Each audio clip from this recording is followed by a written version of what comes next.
Hello mga auntie kong masisikip. Huy, for the go. So, ayan, ito si ma'am. Ito yung papagawa niya.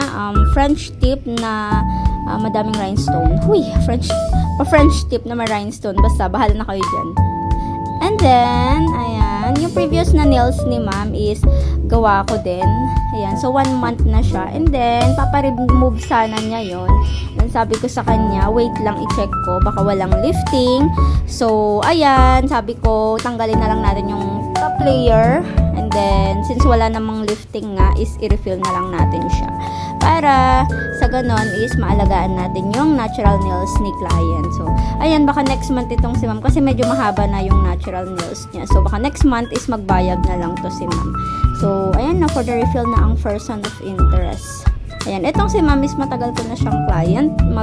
Isang taon na din kami. So, regular siyang nagpapa nail sa akin monthly. Nagme-maintain po talaga siya ng kuko. So, ayan, since nagme-maintain siya ng kuko, ina-advise ko na sa kanya na magbayab na lang siya. So, ayan. So, for the gel polish na ang person. Huy!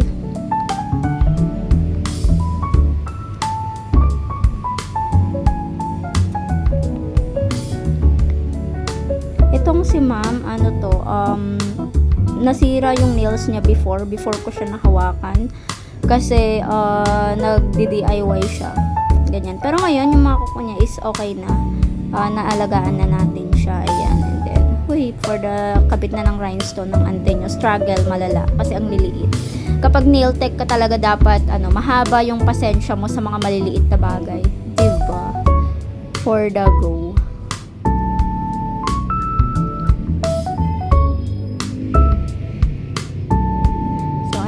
Kilig na kilig siya dyan sa kanyang kuko. So, ito na ang kanyang final look. Huy, French tip na maraming rhinestone. So, yun lang. Thank you. Bye-bye.